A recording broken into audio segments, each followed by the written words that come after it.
Selamat pagi, salam sejahtera untuk kita semua. Yang saya hormati Yang Mulia Bapak Uskup, yang saya hormati Bapak Ketua DPR, yang saya hormati mewakili Bapak Bupati, Bapak Asisten 1, yang saya hormati Bapak Kajari. Beliau ini sejak saya datang sini mendampingi saya terus. Yang saya hormati Romo Paroki DPP Gereja Bolan, yang saya hormati para asisten pemerintahan Kabupaten Malaka. Saya melihat juga ada mewakili Bapak Kapolres, Wakil Pak Dandim, saya hormati. Sahabat-sahabat saya yang datang dari Jakarta dalam mendukung kegiatan pembangunan gereja yang hadir dalam peletakan batu pertama Gereja Bolan. Para suster, ya, suster ini sejak saya datang juga mendampingi saya. Yang saya hormati seluruh umat gereja wilayah Bolan ini. Pertama, mari kita panjatkan syukur kepada Tuhan Yang Maha Kuasa bahwa pagi hari ini kita bisa hadir bersama dalam rangka peletakan batu pertama Gereja Bolan. Perjalanan Gereja Bolan ini sangat singkat, Bapak Uskup. Secara kebetulan saya menjemput Romo Situs.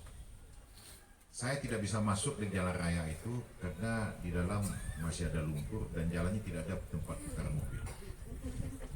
Lalu saya masuk ke belakang, ke dalam ini. Pertama kali saya lihat adalah dinding perluasan gereja yang sudah miring. Dan ini saya ingatkan juga kepada semua warga atau semua yang datang ke sini. Ini dindingnya sangat berhati-hati. Sudah miring, jangan roboh nanti tertimpa. Bapak Asisten 1, mohon izin Bapak, karena ini kalau bisa Bapak Uskup segera dinding ini harus kita robohkan, karena kita juga berisiko terhadap suatu peristiwa nanti. Lalu saya melihat Romo Sintus masuk dengan sepatu botnya, kakinya sampai tenggelam sepatu bot itu dalam lumpur. Nah, inilah yang membuat saya merasa gereja ini kecil, panas, dan saya mohon maaf, saya mengatakan gereja ini sudah tidak layak. Jadi pada waktu itu sudah terlanjur dibuat, saya berpikir sederhana waktu itu, yaitu adalah kita akan renovasi. Jadi saya minta waktu itu Romo Paroki, Ketua DPP untuk ketemu saya pada malam hari. Saya berkeinginan waktu itu hanya pengen menyumbang untuk renovasi. Dalam 5 menit saya berubah pikiran, saya katakan kepada DPP, kepada Romo Paroki, saya bangunkan sebuah gereja baru.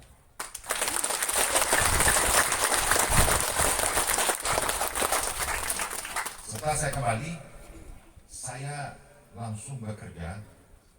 Saya buat gambar seperti terlihat di sini. Mudah-mudahan gerejanya akan jadi seperti ini nanti. Ya.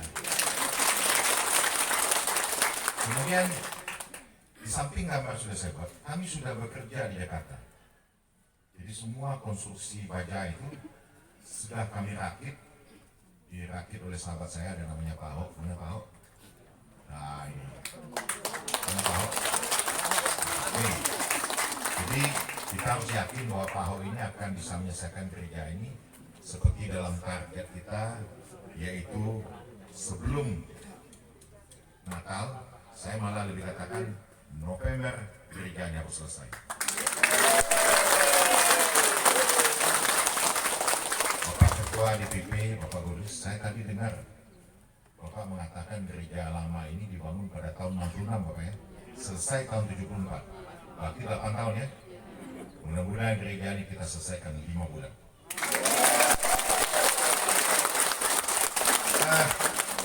Bapak dan Ibu lihat, nanti gereja ini kita usahakan Bapak Uskup menyampaikan kepada saya, tolong diperhitungkan daerah ini adalah daerah banjir. Saya bilang Bapak Uskup, gerejanya akan kita naikkan lebih tinggi dari, bukan tanah yang ada di lingkungan ini, lebih tinggi dari jalan aspal 1 meter. Jadi kalau kita lihat nanti gereja ini lebih kurang naik lagi dari atas jalan ini ada 60 cm lagi. Jadi altarnya nanti akan lebih naik lagi hampir 2 meter. Jadi mudah-mudahan pelaksanaan gereja ini, ya, saya terima kasih kepada Pak Frans Tanjung sebagai putra daerah tidak hadir. Kemudian saya ada juga satu di sini, Pak Fris. Pak, terima kasih Pak Fris. Ya. Dan saya merasa paralel pekerjaan ini. Jadi pekerjaan seperti Bapak dan Ibu lihat, Bapak Uskup lihat, inilah nanti akan jadi dinding kita. Jadi tidak ada udara panas, sirkulasinya. Dan dinding ini yang kelihatannya besar ini adalah nanti 2 daun sebagai pintu utama. Kemudian di samping 2 daun lagi ada 4 pintu di samping kiri dan kanan menjadi daun pintu. Selebihnya itu nanti ada yang dipotong plat-plat ini bergambar Yesus, bergambar Maria yang sekarang sedang dikerjakan. Jadi umat nanti bisa, kalau tadi pastor 1 Bapak Uskup katakan bagaimana rumah kita ini menjadi rumah tempat kita beribadah, jangan kita biarkan kosong. Kalau umatnya penuh, umatnya bisa hadir di sisi sayap gereja ini untuk hadir bisa mengikuti misa. Bapak Uskup, Bapak Asisten 1, Bapak Kajari dan hadirin semua. Saya tiba di sini kemarin jam 10. Saya melihat di lapangan gereja ini, hari ini ada perubahan dalam pembangunan gereja ini. Jadi gambar ini ada perubahan bukan bentuknya. Semula gereja ini kita mau bangun 38 meter panjangnya. Kemarin saya putuskan menjadi 44 meter. Artinya apa? Saya bukan merasakan sesuatu keinginan emosional yang lebih, tapi saya pertimbangkan umat pasti akan lebih banyak. Dan tentu kita berharap gereja ini bisa menampung 1000 orang. Jadi saya terus bekerja untuk bisa dengan kecepatan pembangunan ini. Tim kami di Jakarta sudah berbuat. Saya datang ke sini lebih kurang 1 bulan lalu. Tapi pekerjaan pembangunan ini sudah berjalan, sudah terlalu jauh di Jakarta. Sebagian barang-barangnya sudah sampai di sini, kemudian besi-besinya sudah sampai batanya pun saya bawa dari Jakarta. Karena saya inginkan bahwa dinding ini nanti tidak, mohon maaf saja, tidak akan menggunakan bata seperti yang di dinding ini. Karena ini gampang sekali dia kena air atau dia kena, ini gampang pecah. Jadi kami akan membawa seluruh kebutuhan bangunan itu dari Jakarta. Satu hal yang lebih kita katakan bahwa Bapak Uskup, kami juga membawa peralatan. Saya ini mungkin ada satu hal yang punya ketakutan untuk mengejarkan pembangunan ini cepat. Takut tidak memiliki alat, takut tidak memiliki, sampai alat molen pun saya bawa di Jakarta, Pak Fris. Ya. Jadi kami bawa scaffolding, dan begitu bagaimana orang bisa manjat nanti dan sebagainya. Jadi nanti setelah pembangunan selesai, mesin-mesin itu akan kami tinggalkan di sini, tidak akan buat kami serahkan, kami hibahkan, nanti nggak tahu apakah Uskup atau keputusan, nanti kita serahkan kepada Bapak Uskup. Bapak Uskup memesan pada saya, tolong dijaga lingkungan penghijauan. Saya adalah orang pemerhati lingkungan, saya senang sekali dengan penghijauan. Bapak Ibu Promo, Pak Ketua DPR, Asisten 1, kalau ke Jakarta berkenan bisa mampir di kantor saya. Karena kantor saya itu saya buat hutan dalam kota yang penuh dengan pohon-pohon. Jadi saya berharap adalah akan pembangunan sambil berjalan, saya akan titip kepada Romo Sintus supaya penghijauan di sekitar gereja sudah bisa kita tanami pohon. Jadi sehingga lingkungannya jadi indah, jadi hijau. Yang terakhir mungkin melalui Bapak Asisten 1, kami mohonkan juga pada pembangunan yang sambil berjalan, kalau itu saya nggak bisa buat di Jakarta dan saya tidak bisa mengerjakannya, yaitu adalah bagaimana pemerintah daerah nanti bisa membantu untuk jalan masuknya itu bisa diaspal, sehingga gereja ini masuk akan menjadi bersih dan indah. Lingkungan gereja ini nanti akan berada dalam suatu lingkaran. Jadi umat pastor yang memiliki pastoran akan melintasi jalan di sekitar gereja. Jadi jalan masuk maka di samping sampai ke belakang. Terakhir adalah kemarin saya waktu di sini ada yang saya lihat sesuatu hal yang harus saya buat. Bukan bangunan gereja saja. Saya tanya, kalau seandainya umat nanti mau ke toilet, di mana toiletnya? Jadi kami telah merencanakan buat toilet dan saya di Kalilulik dengan Suster Agustin sampai kloset sampai urinor pun sudah saya bawa, sudah ada di sana. Jadi sekecil apapun kami telah rencanakan dan tentu kepada umat harus merubah kebiasaan. Hari ini saya merasa suatu hal yang sangat kurang kepada masyarakat. Tadi saya dengan Bapak Uskup meletak batu pertama, saya melihat umat dengan mudah membuang plastik, gelas, ya.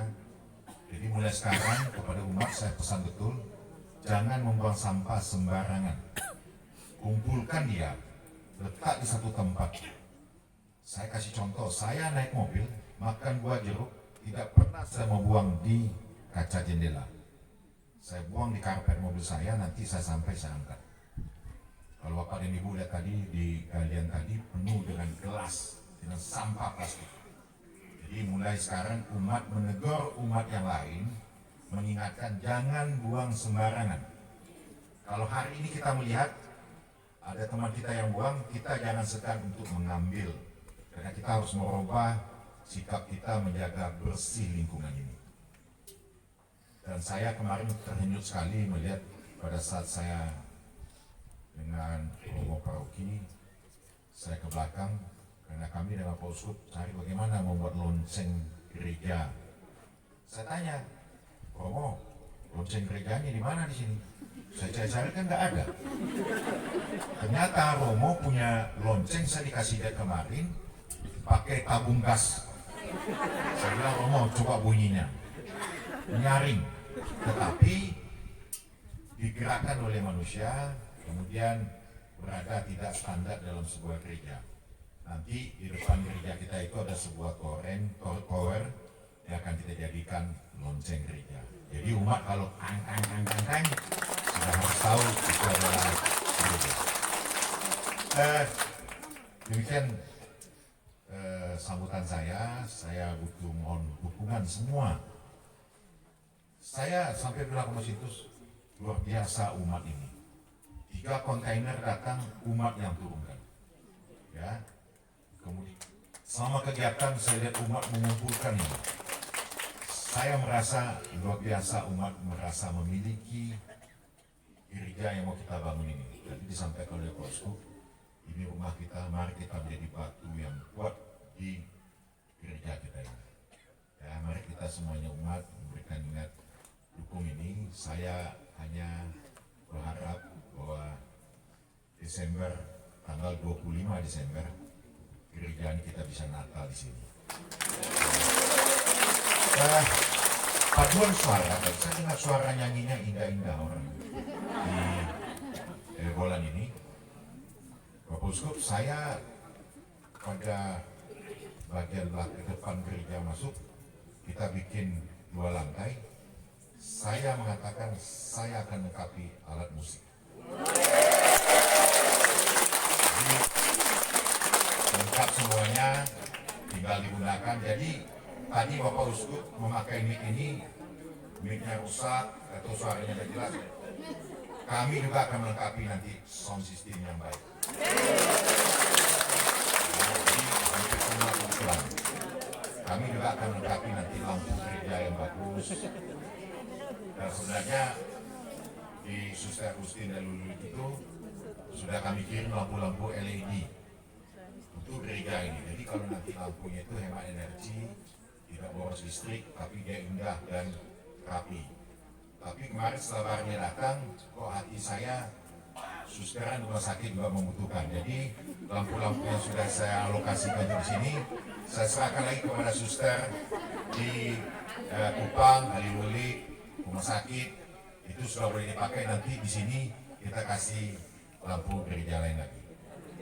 Dan kemudian Bapak Uskup, pesan saya bagaimana rasa tidak panas, ya, tidak panas. Saya sangat dalam saat saya mulai berpikir membangun gereja ini, saya menghitung sirkulasi udara seperti kita lihat ini, udara masuk. Saya juga, ini sahabat saya yang lagi ambil video itu namanya Bapak Marco. Saya tadi baru bilang dia, Marco, tolong segera import dari Cina 3 buah kipas angin yang putarnya lambat, besarnya kayak baling-baling pesawat terbang. Kita akan pasang di gereja ini, dan itu kipas angin tidak membutuhkan listriknya mahal. Kenapa saya katakan listrik? Saya takutnya bisa bangun gereja yang bagus, tapi nanti sulit membiayai gerejanya. Jadi kita semua cari hemat energi, tidak menjadi biaya, supaya gereja ini bisa bermanfaat yang baik. Demikian sambutan saya. Terima kasih semuanya.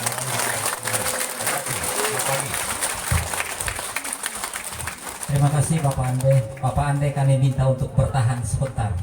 Ada kejutan dari suster dan anak-anak muda di Prokibulan. Suster kami persilakan. Bapak bisa ke